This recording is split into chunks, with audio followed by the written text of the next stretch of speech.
Hello guys, আসসালামু আলাইকুম। আজকে আমি নিয়ে আসলাম আরেকটা নতুন ভিডিও। আজকে ভিডিও হচ্ছে আমাদের জগৎপুর নশানী পাড়ার কিছু ভালো স্থান আপনাদেরকে ঘুরিয়ে দেখাবো। তাহলে দেরি না করে চলুন ঘুরে আসি।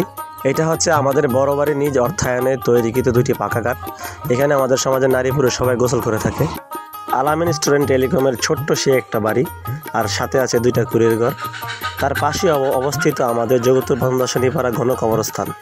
এই কবরস্থানের প্রতিটা দেয়ালে লেখা আছে সুন্দর সুন্দর ইসলামিক বাণী, এবং কবরস্থানটি দেখতে অনেক সুন্দর। কবরস্থানটি পরিষ্কার পরিচ্ছন্ন পরিপাটি। তারই পাশে রয়েছে আমাদের পারিবারিক কবরস্থান।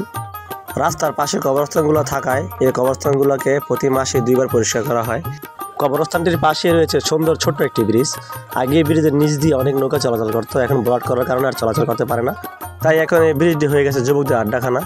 রাত্র সকাল শুধু আড্ডা চলে। তার পাশে অবস্থিত এটা জানাজার মাঠ। এখানে আমাদের সমাজের যদি কেউ মারা যায় তাহলে এখানে জানাজা দেওয়া হয়। তার পাশাপাশি বিকালবেলা এলাকার সব যুবকেরা মিলেমিশে এখানে শর্ট ক্রিজ খেলা হয়। জায়গাটি রাস্তার পাশে, তাই এখানে অনেক খেলার হয়ে থাকে। বিকালবেলা সবাই এখানে খেলাধুলা করি, অনেক আড্ডা মারি। তার পাশে অবস্থিত আমাদের জগৎপুর প্রথম দশনী পাড়া বাইতুন নূর জামে মসজিদ।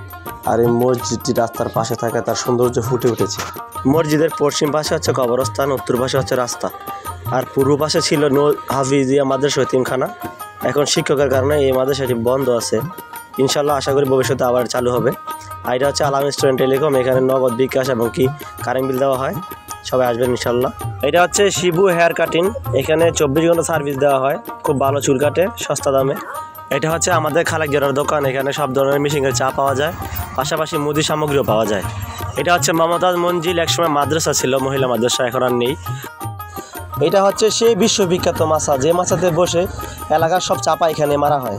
আর একটু সামনে গেলে দেখতে পারবেন ভুইয়াবাড়ি পারিবারিক কবরস্থান, এবং এটি হচ্ছে ভুইয়াবাড়ি শাহী ঈদগাহ ময়দান।